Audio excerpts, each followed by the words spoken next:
Hey guys, it's Ryan here for HorrorHive. I'm sitting next to a true master of horror, Brian Yuzna. Say hi, Brian. Hi.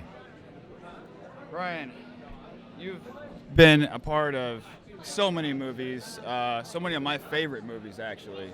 Re-Animator, From Beyond, Return of the Living Dead 3. What's some of your favorite work that you've done? Well, of course, I love the movies that everybody likes. It's hard not to put Re-Animator way up there. But I really appreciate it when people like the movies that are not so known.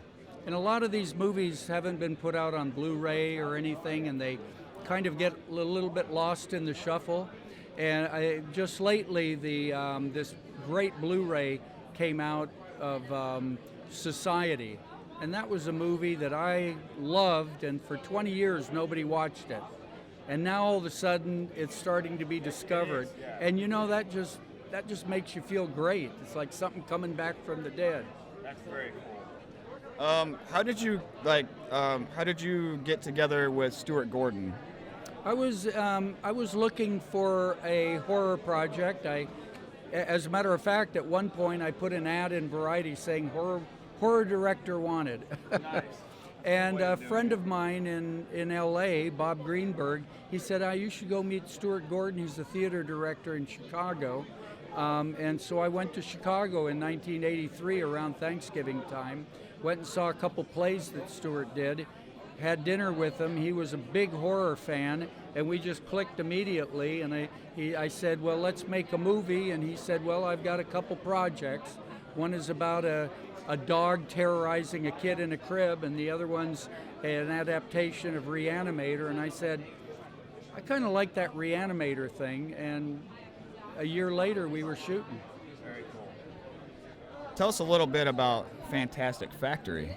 I went to Spain in 1998 to the Sitges Film Festival, and I met Julio Fernandez there, who had a company named Filmax, and they were distributing some genre movies, and he asked if I could make movies in Spain.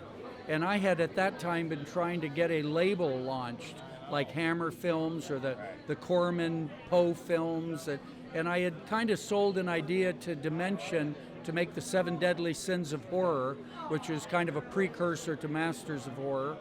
And but they never made a movie. I got all the directors, and they wouldn't make the movie. And I just had this idea that the kind of movies I made and the level I made them, I really wanted to have a label. And so when I told this to Julio Fernandez, he said, yeah, let's do it. And so I moved to Barcelona, and we just immediately started making movies. That's very cool. I was doing some research on you. It says you were in a Ramones video? Well, I have a good friend named Tom Ranoni from Dallas, Texas, and he had come out to LA from Dallas after he graduated high school to interview people involved in Re-Animator back then, for I think it was for like a college magazine, or I don't know what it was for.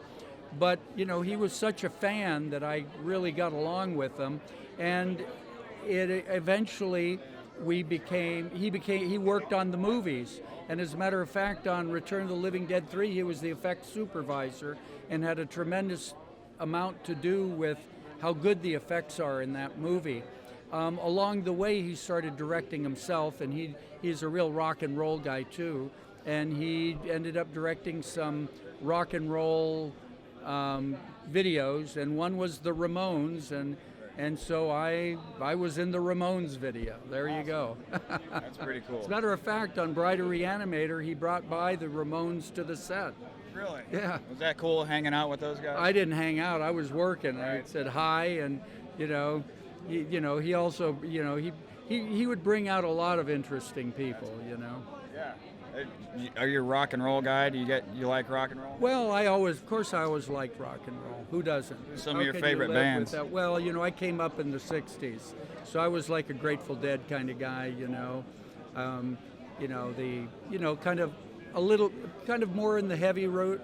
I wasn't really, I sort of predated the sort of AC/DC and that How about kind the of Doors? stuff.